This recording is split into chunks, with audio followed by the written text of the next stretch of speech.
Hello students, how you. Welcome back to my YouTube channel physics insight. तो आज हम अपने इस वीडियो के अंदर NCERT exemplar for class 10th के कुछ क्वेश्चंस करने जा रहे हैं। तो चलिए शुरू करते हैं अपना आज का टॉपिक। तो इसमें सबसे पहला क्वेश्चन जो हमारे पास यहाँ लिखा हुआ है, सेल रजिस्टर एंड की एंड एन एमीटर, सारे के सारे डिवाइसेस को हमने एक ऑर्डर में अरेंज किया है इन सर्किट डायग्राम्स के अंदर। तो हमें चूज करना है कि कौन सा ऑप्शन जो है वो करेक्ट रहेगा। अब सबसे पहले हमें एक चीज पता होनी चाहिए कि जो एमीटर है वो हमेशा सर्किट में सीरीज में कनेक्ट होता है।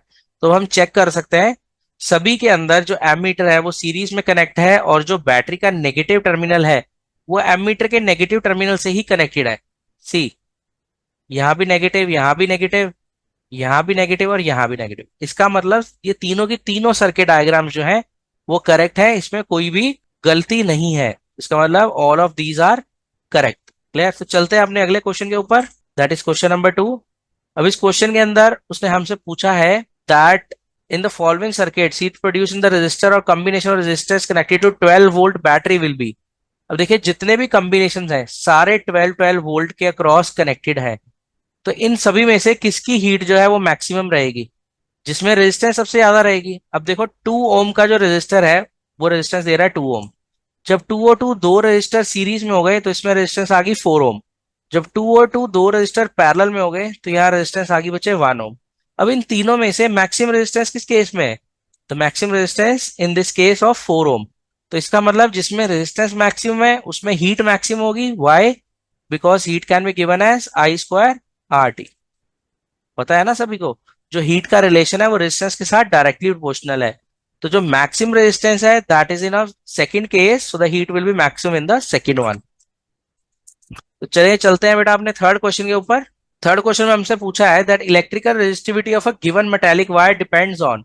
अब जो रेजिस्टिविटी होती है वो डायमेंशंस पे डिपेंड नहीं करती, बट डिपेंड करेगी मटेरियल के ऊपर और टेम्परेचर के ऊपर कि मटेरियल का नेचर कैसा है। क्लियर। अब देखो अगर यहाँ पे मैं कॉपर वायर को यूज करूं, कॉपर के बाद मैं उसको रिप्लेस कराऊं सिल्वर से, तो उन दोनों केसेस में जो रेजिस्टिविटी है वो वेरी करेगी।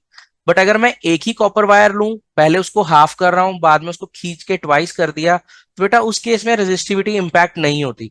Only dimensions are related with the resistance and nature of material and temperature are related with the resistivity of a material। तो इसका मतलब जो resistivity है that only depends on the nature of material from the following options। So next question is a current 1 ampere is drawn by filament of an electrical bulb। The number of electrons passing through cross section of filament is 16 seconds would be roughly। Okay, so we have to calculate the number of electrons, but we are given here the amount of current I, that is 1 ampere, and the time One. given here is 16 seconds। Clear? So I can be written as Q by T। 100. So I is 1, Q can be written as NE by T। अब देखो यहाँ पे E की value क्या है, 1.6 into 10 raise पर minus 16, और T की वैल्यू कितनी है यहाँ पे 16 सेकेंड्स, और हमारे पास है यहाँ पे N 1.6 इंटू 10 रेज पर माइनस 19 होता है चार्ज ऑन इलेक्ट्रॉन। अब यहाँ से हमने पॉइंट हटा दिया, यहाँ 10 आ गया बचे, 16 से 16 कैंसिल हो गए। So now this can be 10 raised power positive 19 is equals to n, और you can say n is equals to 10 raised power 20। अब नेक्स्ट क्वेश्चन में देखते हैं फिफ्थ वाले में। अब इसमें उसने बोला हुआ है हमें आइडेंटिफाई करना है कि कौन से सर्किट में सारे के सारे इलेक्ट्रिकल कंपोनेंट्स एक अच्छे वे से लगे हुए हैं। ठीक है, हमने देखो यहाँ पे हमने यूज क्या क्या किया, एक तो रेजिस्टेंस यूज किया है, एक एमीटर यूज किया है, एक वोल्ट मीटर यूज किया है। तो हमने एक चीज पढ़ी थी that voltmeter is connected in parallel. ठीक है, and ammeter is connected in series. In series. अब देखो ये पूरे सर्किट डायग्राम में यहाँ पे एमीटर और वोल्ट मीटर दोनों सीरीज में लगे हुए हैं, तो इसका मतलब ये डायग्राम करेक्ट नहीं है। अब नेक्स्ट वाली में देखते हैं।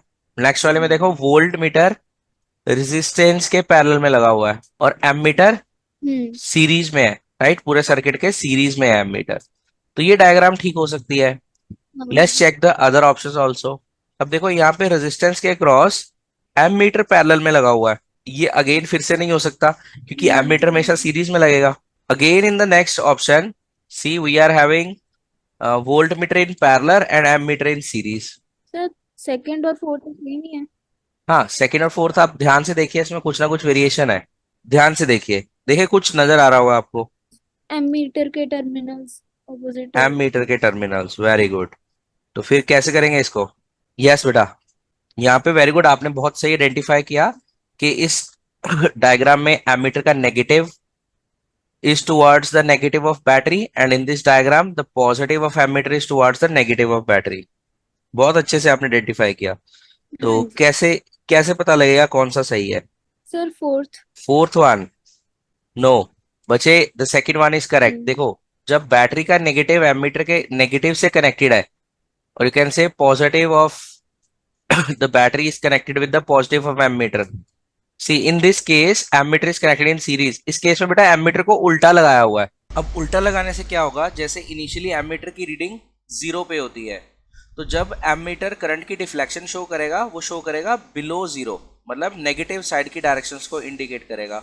और ऊपर वाले केस में जब भी एमीटर डिफ्लेक्शन शो करेगा वो राइट साइड की तरफ अबव जीरो की डिफ्लेक्शंस को रिप्रेजेंट करेगा। ये हाँ जो जी। फोर्थ डायग्राम है ना, ये नेगेटिव वैल्यूज को रिकॉग्नाइज करेगा, मतलब जीरो से नीचे वाली वैल्यूज को। सो इसका आंसर क्या रहेगा अब? इसका आंसर रहेगा बच्चे सेकेंड पार्ट। क्लियर? चलिए चलते हैं अगले पे। अब नेक्स्ट क्वेश्चन में वो हमसे पूछ रहा है what is the maximum resistance which can be made from the five resistors each of 1.5 ohm. अब ध्यान से देखो, मैक्सिमम रेजिस्टेंस कितने रेजिस्टर से? 5 रेजिस्टर से। अब अगर तो तुम 5 रेजिस्टर को सीरीज में कनेक्ट करते हो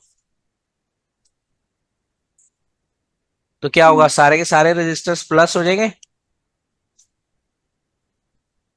हम्म। तो इसमें रेजिस्टर्स की कुछ ना कुछ वैल्यू आएगी। अब कुछ रेजिस्टर्स जो है वो पैरेलल में लगा दिए हमने,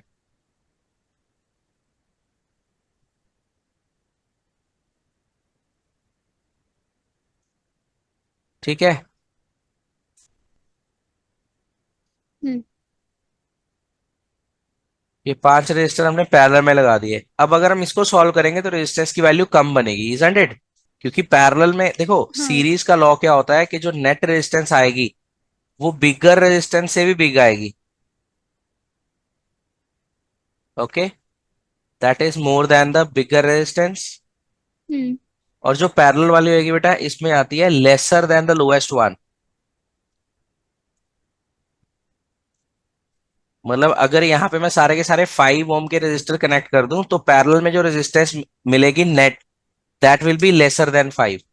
और अगर मैं सीरीज की बात करूं तो सीरीज में 5 से रेजिस्टेंस बड़ी मिलेगी। तो बिगर किस केस में मिल रही है? हम्म। तो कनेक्ट कर देते हैं, R is R1 plus R2 plus R3 plus R4 plus R5। सारे के सारे रेजिस्टर कितने हैं? 5 ओम के। 5 ओम नहीं है बच्चे, it is 1/5 ohm. 1/5। It is 1/5 ohm. So 1/5 को अगर आप कॉमन लें तो अंदर क्या बचेगा? अंदर 1 + 1 + 1 + 1 ये बचेगा। और you can say 1/5 into 5, so the net resistance आ जाएगी बच्चे 1 ओम। तो बिगेस्ट रेजिस्टेंस जो है वो हम इससे 1 ओम बना सकते हैं। अब चलते हैं अगले क्वेश्चन पे, जिसमें हमसे पूछा हुआ है what is the minimum resistance which can be made using 5 resistance of 1/5 ओम। अब मिनिमम रेजिस्टेंस कब आएगी? जब सारे के सारे सर्किट को मैं पैरेलल में कनेक्ट कर देता हूँ। पैरेलल। ये 5 रजिस्टर कुछ ऐसे लगे हुए हैं,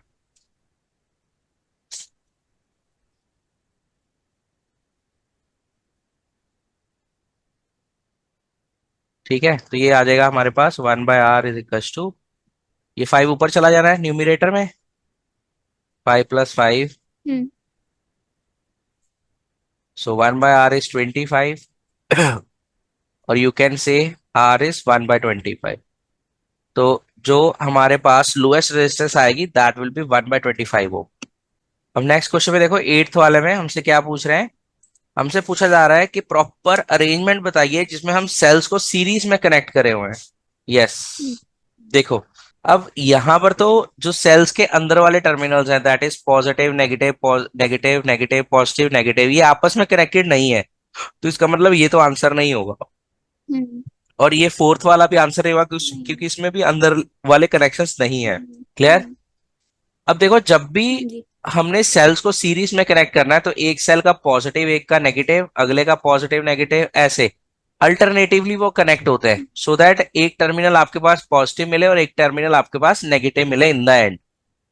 ठीक है, अब देखो, अगर मैं थर्ड डायग्राम देखूं, इसमें पॉजिटिव नेगेटिव नेगेटिव पॉजिटिव, अब देखो इधर भी पॉजिटिव आ गया, इधर भी पॉजिटिव आ गया। बीच में ठीक दोनों है, तो ये नेगेटिव। कॉम्बिनेशन जो है वो करेक्ट नहीं है। ठीक है, तो जो करेक्ट ऑप्शन है बच्चे अपने पास, हाँ दैट जी। Is the first one. अब नेक्स्ट क्वेश्चन हमसे पूछ रहा है कि out of these four options, so which one is representing the voltage. अब वोल्टेज का फॉर्मूला क्या होता है? वोल्टेज का फॉर्मूला होता है वर्क डन बाय चार्ज। हाँ जी। क्लियर? तो अब देखो, अगर तो वर्क डन इनटू चार्ज हो, ये तो वोल्टेज कहीं से भी नहीं मिलेगा। अगर वर्क डन के साथ हम चार्ज को मल्टीप्लाई कर दें और टाइम को मल्टीप्लाई कर दें, ये भी हमें वोल्टेज नहीं देगा। तो अब ये जो हमारे पास फॉर्मूला है work done into time by current, अब work done into time by current है। अब टाइम बाय करंट, हमारे पास, हमें पता है करंट की वैल्यू क्या होती है, चार्ज बाय टाइम होती है। अगर तुम टी बाय आई हाँ करोगे जी। तो तुम्हें कुछ भी नहीं मिलेगा। तो ये भी ऑप्शन सही नहीं है। अब फर्स्ट वाले में देखते हैं क्या है बचे। फर्स्ट वाले में लिख रहा है करंट इनटू टाइम। अब करंट को देखो, जब तुम हम्म। टाइम से मल्टीप्लाई करते हो तुम्हें चार्ज मिलता है, हाँ। तो वर्क डन बाय चार्ज किसके इक्वल होगा, पोटेंशियल के इक्वल होगा ना। हाँ जी। तो ए पार्ट जो है वो करेक्ट है। ठीक है, चले आगे। अब नेक्स्ट क्वेश्चन पे चलते हैं। Cylindrical conductor of length L and uniform area of cross section A has resistance R. Another conductor of length 2L and resistance R of the same material has area of cross section. अब देखो, यहाँ पे हमें इस question में बताया गया कि हमारे पास एक कंडक्टर है, सिलेंड्रिकल कंडक्टर, जिसकी लेंथ है L और इसका एरिया ऑफ क्रॉस सेक्शन है A। ठीक है, और इसकी रेजिस्टेंस रहती है बच्चे R। अब जो दूसरा कंडक्टर है उसकी ऑफ सेम मटेरियल, उसकी लेंथ आ गई बच्चे 2L आ गई है। अब रेजिस्टेंस हाँ जो है जी। वो आर आ गई है और एरिया ऑफ क्रॉस सेक्शन निकालना है बेटा नए वाला। ठीक है, तो अब आर क्या है, रो एल बाई ए है अपने पास फॉर्मूला। और अब नए वाला रेजिस्टेंस क्या है बेटा, rho L dash by A dash. तो हमारे पास हमें दिया हुआ है आर हाँ डैश जी। और आर दोनों इक्वल है, तो रो एल बाई ए और rho L dash by A dash equal हो गए। ये इक्वेशन हाँ। वन और इक्वेशन टू वो कह रहा है इक्वल है, वाई, बिकॉज रेजिस्टेंस की वैल्यू सेम है। हाँ जी। ठीक है, तो हमने इस इक्वेशन में दोनों की वैल्यूज डाल दी हैं। अब देखो, रो से रो कट रहा है। हाँ जी। ओके, अब एल डैश की वैल्यू हमें क्या दी हुई है, एल डैश की वैल्यू में दी हुई है two two L L. Upon A dash. अब देखो एल से एल भी कट गया, तो ए डैश की वैल्यू क्या रहेगी बच्चे, A dash will be written as 2a। तो इसका मतलब इसका जो करेक्ट ऑप्शन है वो सी पार्ट है। Got it? चलिए 11th वाला अब हम ट्राई कर रहे हैं। इसमें देखो, student carries out an experiment and plots the VI graph of three examples of nichrome wire with resistance R1 R2 R3। तीन रेजिस्टेंसेज हैं, one is R1 R2 and R3। अब वो पूछ रहा है which one of the hmm. Following is true, तीनों में से कौन सी सही है। देखो, अगर तो तीनों की स्लोप सेम होती फिर तो हम लिखते हैं R1 R2 R3 तीनों सही हैं। अगर हमारे पास हो वी आई ग्राफ, तो इसकी जो स्लोप होती है वो हमें देती है बेटा रेजिस्टेंस। ठीक है, और अगर हम हम्म। आई वी ग्राफ की बात करें तो इसकी जो स्लोप होगी वो हमें रेजिस्टेंस का इनवर्स देगी। क्लियर? तो इसका मतलब बराबर। हमारे पास यहाँ पे कौन सा ग्राफ है, सेकंड ग्राफ है, I V graph, because I is on Y hmm. Axis. So हम वाई वर्सेस एक्स लिखते हैं हम्म। हमेशा। तो इसलिए हमारा जो ग्राफ है बच्चे वो आई वर्सेस वी ग्राफ है। तो इसमें जो स्लोप होएगी वो देगी 1/r। अगर स्लोप बड़ी है तो रेजिस्टेंस छोटी होगी। हम्म। तो इन तीनों में से मुझे बताओ स्लोप किसकी छोटी है, R1 R2 R3 में से। R3। R3 की स्लोप छोटी है, वेरी गुड। तो अगर R3 की स्लोप छोटी है तो इसका मतलब R बड़ा होगा, है ना। अगर स्लोप छोटी है बेटा तो R बड़ा होगा, तो इसका मतलब R3 की वैल्यू हम्म। जो है वो ग्रेटर रहेगी यहाँ पे। अब R अब R3 ग्रेटर वाली इक्वेशन चेक करो, इन सभी में से कौन सी है, सी पार्ट है। सी पर। So this one is correct. Hmm. एक ही ऑप्शन है ना जिसमें R3 सबसे बड़ा है, तो वही तुम्हारा आंसर होगा। हाँ जी। देखो, 12th क्वेश्चन में वो हमसे क्या पूछ रहा है, 12th क्वेश्चन में वो हमसे पूछ रहा है हमारे पास यहाँ पे अगर करंट, एक रेजिस्टर है उसमें से करंट आई निकल रहा है, अगर उसकी वैल्यू को हम 100% इंक्रीज कर रहे हैं तो इसका मतलब नया करंट क्या होगा, ट्वाइस हो जाएगा। क्योंकि 100 पहले मतलब आई करंट पहले आ रहा था, उसका 100% बढ़ा दिया, तो आई प्लस आई अब 2 आई करंट आएगा ना। अब हमें ये हम्म। भी पता है कि जो पावर होती है वो किसके प्रोपोर्शनल होती है, आई स्क्वायर के प्रोपोर्शनल होती है। क्यों? क्योंकि पावर का फॉर्मूला क्या होता है, आई स्क्वायर आर, यही होता है। अब यहाँ पे देखो, जो रेजिस्टेंस है वो कांस्टेंट है। क्लियर बचे? हाँ जी। अब आप कह हम्म। सकते थे कि हमारे पास ये भी फॉर्मूला होता है, P is equal to V I. तो हमने यहां से P और I को क्यों नहीं कनेक्ट किया? बिकॉज यहाँ पे V कांस्टेंट नहीं है, यहाँ पे V वेरी कर रहा है अभी, क्योंकि V के अंदर भी एक करंट आएगा हम्म। ना। V is equal to I R we can right.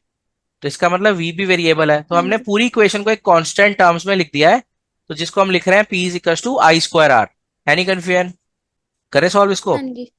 ठीक है, तो हमारे पास अगर मैं चेक करूं P1 और P डैश का रेशो, मतलब P और P डैश का रेशो, ये कुछ ऐसा रहेगा, आई स्क्वायर बाय 2 आई का स्क्वायर। और you can say P by P dash is I square by 4 I square. I square से आई स्क्वायर कट गया, so P by P dash क्या आ गया बचे, 1/4 आ गया। यहां तक कोई डाउट? नहीं। तो हमारे पास जो P डैश न्यू पावर है वो किसके इक्वल आ गई, 4 टाइम्स ओल्ड पावर के। हाँ जी। अगर हमें परसेंटेज चेंज निकालना है, percentage change, so what that will be, that will be new power minus old power divided by old power multiply by 100। ये होता है ना चेंज बाय ओरिजिनल इंटू हाँ 100। हाँ जी। तो यहाँ क्या आएगा, पी डैश की वैल्यू कितनी है, 4p, ओरिजिनल पावर है p, नीचे आ गया p मल्टीप्लाई बाय 100। तो ये आ जाएगा बचे 3p by p into 100। So p से p कैंसिल करो बचे, so now you are getting 300%। That is the increase in power dissipated will be 300%। Next question है, resistivity does not change if. अब resistivity कौन कौन से केस में change नहीं होगी, मेरे को बताइए। रेजिस्टिविटी किस फैक्टर पे डिपेंड नहीं करती है बताओ पहले तो। डायमेंशंस पे डिपेंड नहीं करती। किस फैक्टर? हाँ जी। हाँ जी। एक अब देखो डायमेंशंस के साथ कौन सी चीज रिलेटेड है यहाँ पे, शेप ऑफ रेजिस्टर। शेप। हाँ, तो ये एक ऐसा फैक्टर है, शेप अगर नहीं इसको आप होता और चेंज एक करते टेम्परेचर। रहेंगे तो रेजिस्टिविटी चेंज नहीं होएगी। बाकी सारे फैक्टर्स, अगर मटेरियल चेंज करोगे तब भी रेजिस्टिविटी चेंज है, टेम्परेचर चेंज करोगे तब भी चेंज होएगी, अगर दोनों चेंज कर रहे हो तब भी चेंज तो हो ही रही है। तो सिर्फ सी एक ऐसा ऑप्शन है जिसमें चेंज हम्म। नहीं हो रही। अब देखो नेक्स्ट जो हमारे पास 14th क्वेश्चन है, इसमें पूछा हुआ है, in an electrical circuit 3 bulbs are there A B and C, जिसकी रेटिंग हमें दी है 40 वाट, हम्म। 60 वाट और 100 वाट। ये कौन सी यूनिट्स हैं बचे, वाट किस क्वांटिटी के यूनिट्स हैं, ये पावर के यूनिट्स हैं। ठीक है, पावर दी हुई है हाँ 40 वाट, जी। 60 watt, 100 watt. They are connected in parallel to electric source, which of the following is likely to हाँ हैपन जी। Regarding their brightness. अच्छा, अब अगर हम 3 बल्ब्स ले लें बेटा, ए, बी एंड सी, और तीनों की जो पावर है हमें दी हुई है 40 वाट, 60 वाट और 100 वाट। जब भी आप इन तीनों बल्ब्स को पैरेलल में कनेक्ट करोगे, ठीक है, जब भी आप इन हम्म। तीनों बल्ब्स को पैरेलल में कनेक्ट करोगे तो सबसे ज्यादा ग्लो कौन करेगा? हम्म। यस, जिसकी पावर ज्यादा होगी वो सबसे ज्यादा ग्लो करेगा। 100 वाट। ठीक है, इसमें पावर किसकी ज्यादा है, हम्म। 100 वाट बल्ब की ज्यादा है, तो जिसकी पावर ज्यादा होगी बच्चे वो ज्यादा ग्लो करेगा। So you can say 100 watt is maximum glowing. Hmm. ठीक है, अब उसके बाद देखो ऑप्शंस में क्या लिखा हुआ है, brightness of all the bulbs will be same, ये तो वैसे ही गलत है। Brightness of A will be maximum, ये भी गलत हो गया क्योंकि सी की मैक्सिमम है। अब वो नेक्स्ट में पूछ रहा है brightness of B will be more than A. अब बी है 60 वाट और ए है 40 वाट, ये पॉसिबल हो सकता है, सी पार्ट पॉसिबल हो सकता है। नेक्स्ट बच्चे, नेक्स्ट क्वेश्चन है, next option is brightness of C will be less than B. ये तो कभी भी नहीं हो सकता क्योंकि सी की वैल्यू तो मैक्सिमम आ रही है। यस और नो? हाँ जी। तो इसका मतलब डी पार्ट भी गलत हाँ है, तो जी। सी ऑप्शन जो है हमारा वो करेक्ट आंसर है। ट्राई कर रहे हैं next question, in an electrical circuit two resistors 2 ohm and 4 ohm respectively are connected in a 6 volt battery, the heat hmm. dissipated by the 4 ohm resistor in 5 second will be। अब यहाँ पे time हमें दिया हुआ है 5 second, और जो resistance की वैल्यू दी हम्म। हुई है वो दी हुई है 4 ओम, ये जिसमें से हमें हीट डिसिपेशन निकालना है। और हमारे पास सर्किट कैसा है, कुछ ऐसा है, एक 2 ओम रजिस्टर है और एक है 4 ओम रजिस्टर, दोनों को हमने सीरीज में कनेक्ट किया है अक्रॉस अ 6 वोल्ट बैटरी। अब मुझे बताओ, हीट का फॉर्मूला क्या होता है? हीट का फॉर्मूला होता है ना I²RT, होता है कि नहीं? हाँ जी। अब हाँ जी। आर और टी दोनों आपके पास है लेकिन आई नहीं है, तो सीरीज में अब सबसे पहले हम करंट की वैल्यू निकालने की कोशिश करेंगे। करें, शुरू करें। तो करंट यहां से निकलेगा बेटा, हाँ जी। सीरीज में करंट सेम रहता है, in series current remain same. तो सबसे पहले तो टोटल रेजिस्टेंस निकालेंगे। Total resistance is R1 + R2, ये कितना रहेगा? 2 + 4 दैट इज 6 ओम। सिक्स। अब पोटेंशियल कितना दिया हुआ है हाँ इसके क्रॉस? पोटेंशियल दिया हुआ है 6 वोल्ट। तो करंट कितना आएगा? By using V is equal to I R, so I will be V/R। हाँ। अब V कितना बेटा? 6, रेजिस्टेंस भी 6 है, तो करंट आ गया बच्चे 1 एम्पियर, इजंट इट? हाँ जी। अब इसको यहाँ पुट करते हैं, H is equal to I²RT में। I की वैल्यू 1 है, रेजिस्टेंस आ गया 4, टाइम आ गया 5, so it is 20 joules. So 20 joules is the हाँ जी। Output for the C part. अब 16th क्वेश्चन देखो, यहाँ पे वो बोल रहा है इलेक्ट्रिक केटल, इट हाँ जी। Consumes 1 kilowatt of electric power. अब जब भी वाट किलोवाट ये सारे यूनिट आएंगे, ये पावर के यूनिट है। 1 kilowatt stand for 1000 watt. Clear? Now हाँ जी। Voltage is 220 volt. Now fuse wire of what rating must be use for it? अब फ्यूज के ऊपर कौन सी रेटिंग हो सकती है? फ्यूज रेटिंग निकालनी है ना, तो फ्यूज के लिए हम यहाँ पे फॉर्मूला लगा सकते हैं, हाँ P इज जी। इक्वल टू VI, क्योंकि हमें वोल्टेज दिया और पावर दी है। अब यहाँ पे पावर की वैल्यू हम पुट कर देते हैं, दैट इज 1000, और वोल्टेज कितनी है बेटा? 220, और करंट आ गया I। सो बच्चे I can written as 1000/220, that is 2 1 हाँ 2 2 जी। 1 2 50 so what it will be, divide करके आई थिंक मुझे हाँ ये जी। लग रहा है ये आपके पास आएगा 4.54 एम्पियर। हाँ जी। राइट? तो बेटा हाँ अगर जी। इन सभी में से चेक करो, अगर तो 1 एम्पियर फ्यूज लगाओगे तो पहले ही उड़ जाएगा, क्योंकि करंट तो 1 एम्पियर से हाँ ज्यादा आ जी। रहा है ना। फ्यूज की रेटिंग क्या होती है कि अगर आप हाँ। एक फ्यूज लगा रहे हो, उसके ऊपर जितनी रेटिंग लगी है, अगर उस रेटिंग से करंट बढ़ता है तो फ्यूज वायर मेल्ट कर जाएगी। हम्म। Clear? It is a safety device. Hmm. अब देखो यहाँ पे 1 एम्पियर तो 4.5 एम्पियर से कम ही है, तो इसको तो यूज करने का कोई फायदा ही नहीं हम्म। होगा। अब 2 एम्पियर भी कोई फायदा नहीं होगा, हम्म। 4 भी कोई फायदा नहीं होगा, क्योंकि ये सारी वैल्यूज इससे कम है। अब करंट की वैल्यू को कौन कंट्रोल कर सकता है? हाँ सिर्फ जी। 5 एम्पियर वाला फ्यूज कंट्रोल कर सकता है, क्योंकि वो वैल्यू जो है बेटा 4.5 से थोड़ी बड़ी है और 4.5 के नियर है, इसीलिए 5 एम्पियर इज द आंसर। अब फ्यूज वायर के बारे में पता है हाँ फ्यूज वायर जी। क्या होती है? फ्यूज वायर एक सेफ्टी डिवाइस है that prevents the device from being transfer. Damaged if current is fuse wire safety device that prevents device from being damaged if current is exceeded from the safety rating। Clear? और ये बना किससे होता है? ये alloy होता है बेटा लेड का, lead and tin. Clear? It is obtain from the alloy of lead and tin, क्योंकि इनका जो मेल्टिंग पॉइंट है वो लो होता है। क्लियर बचे? हाँ जी। हम नेक्स्ट क्वेश्चन देख रहे हैं। देखिए 17। आज की क्लास में बस हम पूरे एमसीक्यूज कवर करेंगे और नेक्स्ट क्लास के अंदर हम इसके शॉर्ट आंसर्स को कवर करेंगे। सो ये है two resistors of resistances 2 ohm and 4 ohm when connected to a battery will have the same current flowing through item when they are connected in parallel, same current through them when they are in series, same potential when they are connected in series and different potential when they are connected in parallel. अब मैंने ये आपको पहले बताया था कि parallel के अंदर जो पोटेंशियल होता है वो सेम होता है हमेशा, पोटेंशियल इज हाँ जी। सेम, और जो करंट होता है वो हमेशा सीरीज में सेम होता है। अब देखो यहाँ पे, अब हाँ अगर जी। इन दोनों को आप सीरीज में कनेक्ट करते हो तो करंट की वैल्यू सेम रहती है, तो इसका मतलब बी ऑप्शन सही रहेगा, सेम हाँ करंट जी। Flowing through them when they are connected in हाँ सीरीज। जी। ए ऑप्शन तो है ही गलत है। हाँ जी। अब नेक्स्ट ट्राई करते हैं। हाँ वो तो बोल। Same potential difference across when connected in series. Series में अगर रेजिस्टेंसेस डिफरेंट है तो कभी भी पोटेंशियल सेम नहीं होगा। ये भी कट गया बेटा। अब नेक्स्ट डी पार्ट में हाँ डिफरेंट पोटेंशियल्स, अब पैरेलल के अंदर पोटेंशियल सेम रहता है तो ये वैसे ही गलत है। तो इसका मतलब बी ऑप्शन जो है बेटा वो हमारा करेक्ट है हाँ इस क्वेश्चन के लिए।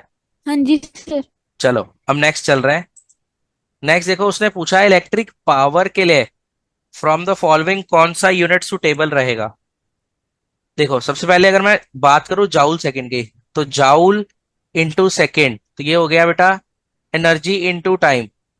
ये क्वांटिटी जो है ये पावर नहीं होती, ये पावर नहीं है, हाँ एनर्जी बाय टाइम होता है पावर। Getting this? तो ये नहीं हाँ होगा। जी। अब नेक्स्ट आ रहा है बच्चे वाट इंटू सेकेंड। अब वाट तो यूनिट ही पावर के हैं, तो पावर को जब आप टाइम से मल्टीप्लाई करोगे हम्म तो एनर्जी निकल रही है, तो वाट सेकेंड एनर्जी के यूनिट है। हम्म अब नेक्स्ट आ गया किलो वाट आर।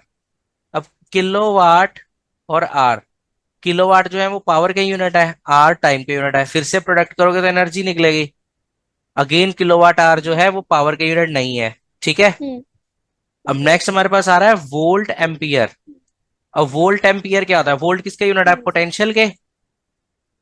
एम्पियर किसके यूनिट है बेटा? करंट हाँ के। जी। तो V इंटू आई पावर होती है, तो इसका मतलब जो ए पार्ट है बेटा वो हमारा करेक्ट आंसर है। तो हम बाकी के क्वेश्चंस अपने अगले क्लास में डिस्कस करेंगे, जिसमें हम कवर करेंगे बेटा short question answers of your NCERT exemplar. See from question number 19 we will start in the next session and we will move till the long answers. Okay, so आज की class को हम यही खत्म कर रहे हैं। See you again in the next video. God bless you all.